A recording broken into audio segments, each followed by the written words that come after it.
Ողջունում եմ բոլորին, շնորհակալ եմ հանձնաժողովի աշխատանքներին ներգրավելու համար։ Ես հանձնաժողովի թերևս ամենաերիտասարդ անդամն եմ եւ մեծ պատիվ է նման փորձառու եւ հեղինակավոր մասնագետների հետ ընդգրկված լինել նույն հանձնաժողովում, որի հիմնական նպատակը քաղաքական հետապնդումների ենթարկվող անձանց իրավունքների համար մղվող պայքարն է։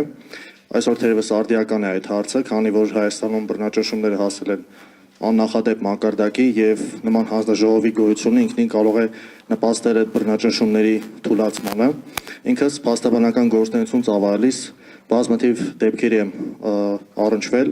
բազմաթիվ խախտումներ եմ արձանագրել, որոնք տեղի ունեցել ընտրական process-ների ընթացքում կամ ոչ ընտրական process-ների ընթացքում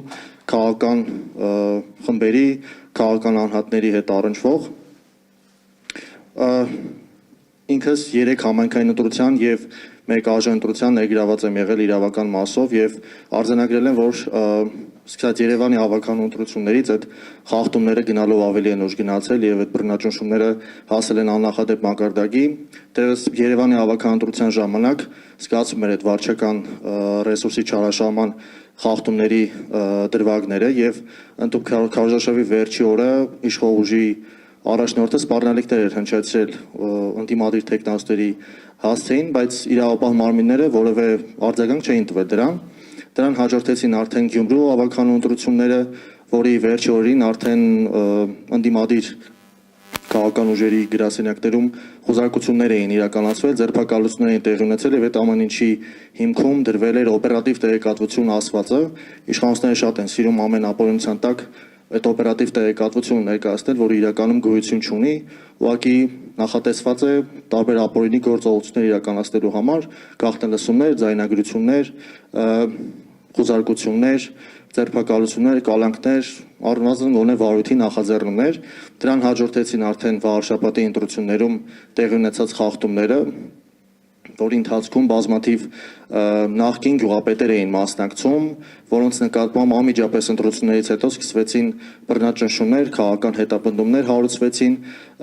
2000-ական թվականներին տեղի ունեցած ինչ-որ իրադարձությունների վերաբերյալ, որոնց վաղամության ժամկետը վաղուց անցել էր, եւ եթե այդ գյուղապետերը չմասնակցեին, նախկին գյուղապետերը չմասնակցեին ընտրությանը, իրավապահ մարմինները, քննչական մարմինները երբևէ չէին էլ հիշի վերջիններից գոյության մասին եւ այդ հետապնդումները առ այսօր շարունակվում են վերջիններից հանդեպ եւ արդեն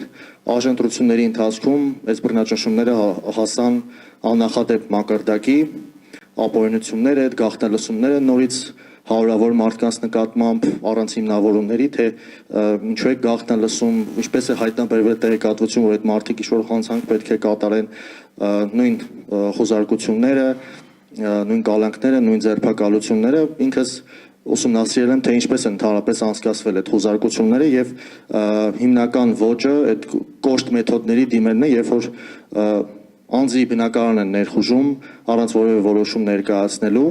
ներխուժում են, արգելում են որևէ գործողություն իրականացնել, մասնավորապես ձայնագրել, տեսանկարանել այդ գործընթացը, որից հետո կատարում են խոզարկություն, ընթացքում էլ փաստաթուղթը տալիս են, ասում են ծանոթացեք, որից հետո ոչ բոլոր դեպքերում իհարկե, բայց շատ հաճախ հարցաքննության են կանչում անձանց առանց ողջամիտ ժամանակ տալու փաստաբան գտնելու համար, որտեղ լինում են դեպքեր, երբ որ վաղ առավոտյան, իդեպ նշեմ, որ այս վաղ առավոտյան խոզարկությունները իշխանությունների սիրելի գործելավոճն է, շոկ են ենթարկում մարդկանց, անսպասելի գալով, միանգամից բնակարան ներխուժելով ու ողջամիտ ժամկետ չեն տրամադրում փաստաբան գտնելու եւ հրավիրում են քննչական բաժին եւ սպառնում, եթե չկան, իրենց չի հետաքրքրում փաստաբանով կգան, թե ում հետ կգան, եթե չգան, իրենց բերման կենթարկեն։ Նաեւ փաստաբանների հետ առնչվող բազմաթիվ խնդիրներից է, հայտնի խնդիրներից է, երբ որ օրինակ ձերբակալված անձի մոտ փաստաբանին թույլ չեն տալիս մուտք գործել, անձի համար ապահովել են հիմնական սահմանադրությամբ ամրագրված հիմնական իրավունքներից մեկը իրավաբանական օգնություն ստանալու իրավունքը։ Ես այս խախտումների մասին կարող եմ, չգիտեմ, օրերով, շաբաթներով խոսել, բազմաթիվ են այդ բռնաճնշումները եւ մեր հիմնական նպատակը պետք է լինի այս բռնաճնշումների մասով միջազգային եւ հանրային արձագանքի